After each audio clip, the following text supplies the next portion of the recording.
Hi everyone. Let's talk about the advantages of buying property later in life, especially for women.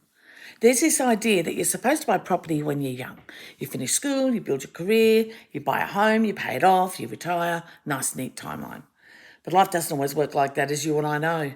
And particularly for women, buying a home later in life can actually come with some real financial advantages. So, if you're in your 40s, 50s, or even beyond and wondering, have I left it too late? The answer might surprise you.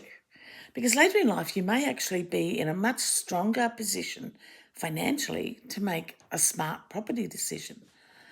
First advantage is that you probably know yourself a lot better. When you're younger, you're trying to predict what your life might look like in 5, 10, 20 years. Where will I work? Will I have children? Will I move? What kind of home will I need? Later in life, there can be a lot more clarity. You may know where you want to live, what sort of lifestyle you want, and more importantly, what you don't want. And financially, that can help you avoid buying a property that simply doesn't suit you. Second advantage is potentially stronger earning power. For many women, their 40s and 50s can be some of their strongest earning years. You've built experience, you may have progressed in your career or business, and if your children are older, some of those major family expenses may have reduced as well. Of course, everyone's situation is different, but stronger income combined with fewer expenses can potentially put you in a much better position to save a deposit and manage a mortgage. So, number three is that you may have more financial resources than you realise. Maybe you've been building savings. Maybe you already own another property. You might have investments or other assets. Or perhaps your financial position has changed following a separation or divorce and you're now working on what comes next. For some women, buying later in life isn't about buying their first home.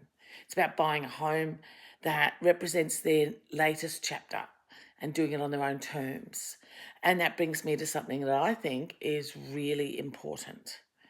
There can be a huge financial benefit in having housing security heading towards retirement.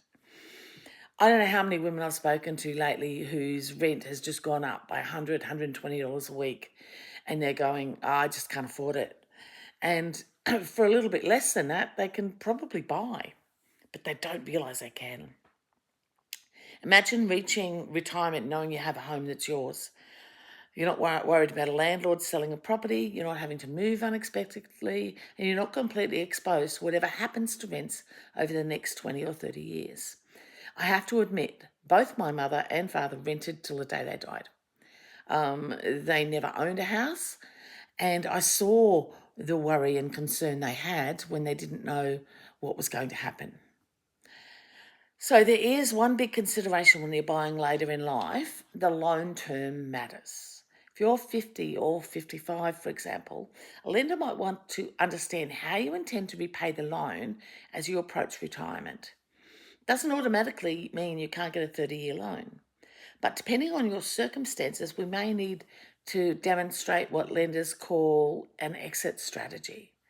That could involve superannuation, downsizing, investments, other assets, or continuing to work between a traditional retirement age. And this is where getting advice before you start looking at properties can make a massive difference. Because the question isn't simply how much will the bank lend me? The better question is what kind of debt makes sense for the life that I want. There's a big difference between those two numbers. If you're buying later in life, I'd be thinking about your mortgage alongside your retirement plans. What do you want your repayments to look like? How quickly would you like to reduce the debt? Could you make additional repayments while you're still earning a strong income? And what would you like your financial position to look like at 60, 65, or 70? Because buying property later in life shouldn't just be about getting into the market. It should be about creating more financial security and more choices for your future.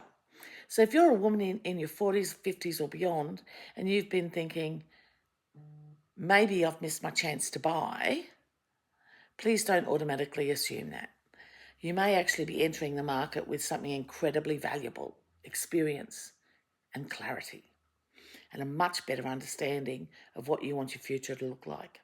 If you'd like to know what buying could realistically look like for you, speak with a mortgage broker, run the numbers first. I'm here if you just want to drop me a line.